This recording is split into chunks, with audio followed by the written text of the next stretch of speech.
नमस्कार, जय जोहार। साथियों, जागो पंच में आप सभी का हार्दिक स्वागत, अभिनंदन। साथियों, आज जागो पंच आपके लिए बड़ी ही बेहतरीन न्यूज़ लेके आया है। बेहतरीन कैसे कि यदि हमारे किसी ओबीसी एससी की, या यूँ कहें जो समाज में जागृति पैदा करने का काम कर रहे हैं, उनके मुंह से धर्म के विषय में कोई एक शब्द निकल जाए तो उसका जीना दूभर हो जाता है। लेकिन मैं आज आपको ये बताने वाला हूँ कि वृंदावन के एक महामंडलेश्वर हैं जिन्हें इंद्रदेव महाराज के नाम से जाना जाता है। साथियों, यह मज़ेदार बड़ी ही रोचक घटना है। आप सभी ध्यान से सुनिएगा कि यदि ऐसे शब्द किसी ओबीसी एससी के मुंह से निकल जाए या कोई ऐसा व्यक्ति बोल दे जो सामाजिक जागृति का, समाज में अंधविश्वास और पाखंड को खत्म करने की बात कर रहा है, तो यहाँ के सभी लोग कौन? वही जो हिंदू धर्म के तथाकथित ठेकेदार हैं, सड़कों पर उतर आते हैं। लेकिन साथियों, आज मैं इंद्रदेव महाराज महामंडलेश्वर की एक ऐसी बात बता रहा हूं जो खबरें छप रही हैं और लगातार इस समय सुर्खियों में बने हुए हैं। आप गौर से सुनिए उनकी कथा। इस कथा को छापा है न्यूज़ 18 चैनल ने। न्यूज़ 18 चैनल कह रहा है, ब्लाउज खोल कर देख लो, ब्लाउज खोल कर देख लो। प्रदीप मिश्रा के बाद वृंदावन के इस महामंडलेश्वर के बिगड़े बोल, माँ सीता पर की टिप्पणी। अब साथियों, आप भी बड़े मतलब जिसे बोलेंगे हतप्रभ होंगे कि आखिर क्या ऐसा हो गया कि महाराज जी ब्लाउज खोल कर देखने लगे। आखिर ब्लाउज के नीचे जाने की महामंडलेश्वर को क्या ज़रूरत हो गई। लेकिन महामंडलेश्वर लोगों को बताना चाहते थे सच्चाई, लेकिन लोगों को सच्चाई हजम कहाँ होती है। सच वाली बात लोगों को कड़वी लगती है और कुछ लोगों को कड़वी लगी भी, और उसके लिए उधम मचाना शुरू कर दिया। कैसे? थोड़ी से उन अंशों को आप जान लीजिए, तब मज़ा आएगा। तो वृंदावन में रहने वाले महाराज इंद्रदेव महामंडलेश्वर जी ने रामलीला में जो कार्य करते हैं उन पात्रों के विषय में चर्चा की। चर्चा में कहा कि उनमें जो काम करते हैं वह लोग वास्तव में उनका जीवन क्या है, उसके बारे में उन्होंने चर्चा की। लेकिन यह अन्य लोगों को नागवर गुजरा। कैसे? कि उन्होंने रामलीला में काम करने वाले पात्रों के विषय में बताना शुरू किया कि रामलीला में ये जो पात्र काम करते हैं, वास्तव में यह देखने में तो सीता दिखते हैं, लेकिन अंदर से होते कुंभकर्ण हैं। अगर नहीं विश्वास, ब्लाउज खोल के देख लो। यही बात इंद्रदेव महाराज महामंडलेश्वर के लिए काल सी बनती नजर आई। उनकी इतने दिनों की तपस्या, जो उन्होंने तपस्या की थी, वो सारी की सारी तपस्या धरी की धरी रह गई, क्योंकि धर्म के और भी ठेकेदार हैं। इंद्रदेव महाराज अकेले थोड़ी हैं। जो भी बोलना चाहिए सोच समझ के बोलना चाहिए।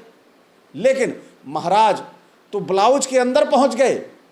भले ही वो किरदारों के ब्लाउज में पहुंचे हों, लेकिन किरदार किसका था ये तो सोचना था।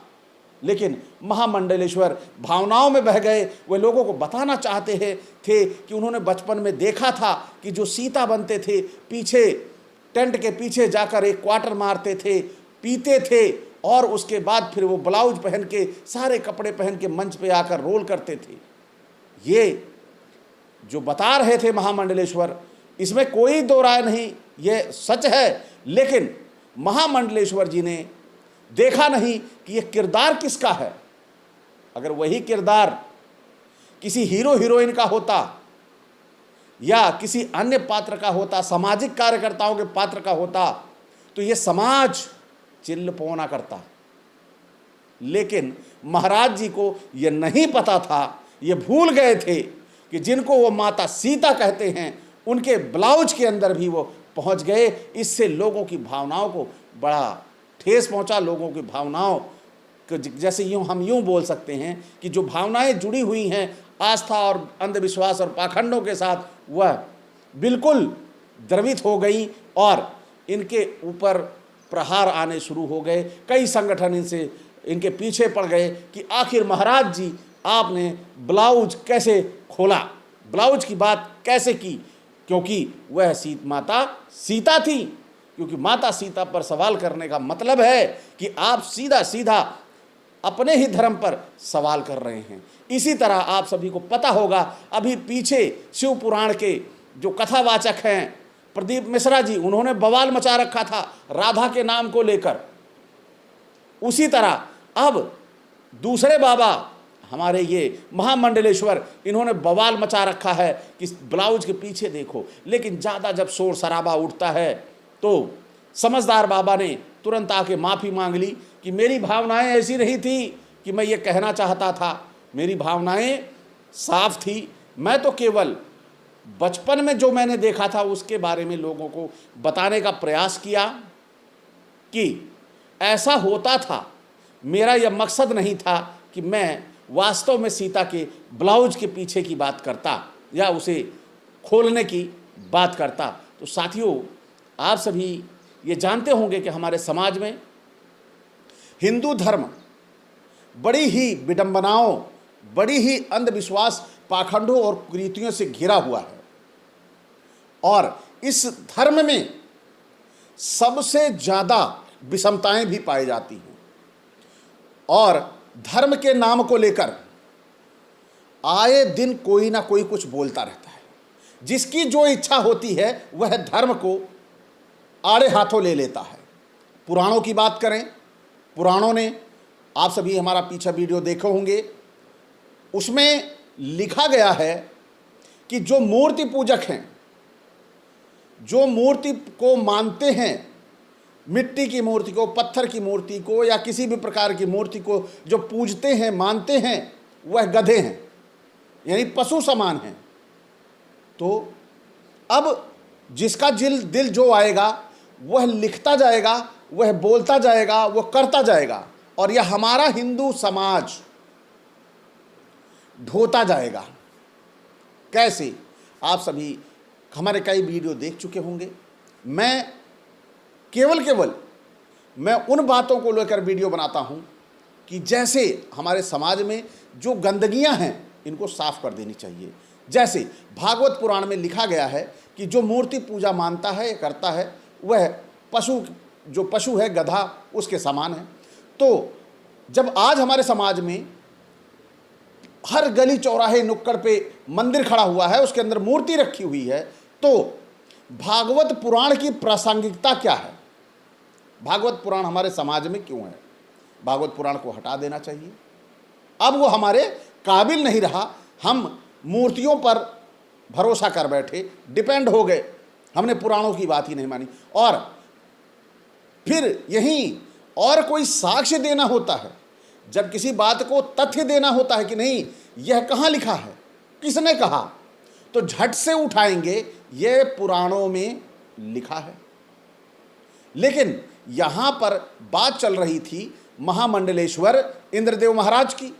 तो इंद्रदेव महाराज ने जो भी बातें कही वह माफ़ी मांगने की ज़रूरत नहीं थी। उन्होंने किरदारों की बात की। लेकिन हमारा समाज इस सच्चाई को मानने को तैयार नहीं है कि वास्तव में रामलीला में जो किरदार लोग शामिल होते हैं, उन किरदारों पर भी हमें ध्यान देना चाहिए कि अगर आप उन किरदारों को अच्छा रखना चाहते हो तो उनके जो भी उसका किरदार करे उसकी जीवन शैली थोड़ी अच्छी तो होनी चाहिए। अब ऐसे अबोध बाबा इंद्रदेव महाराज जब बचपन में ऐसी चीज़ें देखे होंगे तो बड़े होकर ऐसी चीज़ें जब बोल देंगे, या ये तो महाराज थे और भी कोई लोग बोल देगा, तो लोगों को कितनी तकलीफ होगी, लोगों को कितनी दिक्कत होगी। आखिर वह भावना बस बोल गए हों या उन्होंने कहा भी है कि मैंने इसको देखा है, वह बड़ा ही शर्मनाक है कि उन्होंने जो बोला, उन्होंने सच्चाई को उजागर किया कि आखिर ऐसे किरदारों को ही क्यों रखते हो आप, कि जो जब आपकी भावनाएं किरदार के विषय में भी बातें करने से भड़क जाती हैं, तो आप ऐसे किरदारों को अच्छा क्यों नहीं लेते हो, उनका चरित्र अच्छा क्यों नहीं रखते हो, जिससे कि आज मैं मंच पे देखूं, आज मैंने मंच पर देखा कि राम लोगों की मदद कर रहे थे, लोगों की सहायता कर रहे थे, और मैं कल सड़क पर देखूं कि जिसने राम का किरदार किया है वो लोगों को डंडे से मार रहा था, तो हम क्या कहेंगे, हमारे मन में राम के प्रति क्या भावनाएं जाएंगी, क्योंकि हमने तो वहाँ मंच पर उसे राम माना था। तो क्या आप उसे, जो वहाँ सड़क पर डंडे मार रहा है, तो क्या आप उस राम को बुरा नहीं कहेंगे, उस व्यक्ति के बारे में कहेंगे कि वह व्यक्ति लोगों को के प्रति अपराध कर रहा था, और कल आपको कहेंगे वो राम का किरदार कर रहा था इसलिए वह अपराधी नहीं है। तो ये जो बाबा हैं बोले हैं वो सच बोले हैं, लेकिन सच्चाई समाज को कहाँ कबूल होती है। इन्हें तो वही पर्दे वाली बातें पसंद आती हैं, जिस पे पर्दा डाल के ढक दो, थोड़ा सा मुंह दिखता हो, और अगरबत्ती धूप बत्ती जला के चले जाओ, भले ही हमारे पुराणों में ग्रंथों में कुछ भी लिखा हो। तो साथियों, आज का ये वीडियो आपको कैसा लगा कि इंद्रदेव महाराज पहुंच गए सीता के ब्लाउज के पीछे, वह भले ही किरदार का था, लेकिन ठेस तो पहुंचनी चाहिए, ये ज़रूरी है। साथियों, यह किसी एक नारी का भी अपमान है कि वह ब्लाउज की बाबा पीछे कैसे पहुंच गए। तो आप सभी को ये वीडियो कैसा लगा, अच्छा लगा हो तो लाइक करें, साथ ही चैनल को जो नए साथी है सब्सक्राइब करना ना भूलें, और बेल आइकन की घंटी दबा लें, जिससे हमारे वीडियो का नोटिफिकेशन आपको तुरंत से मिल जाए। इसी के साथ नमस्कार, जय भारत।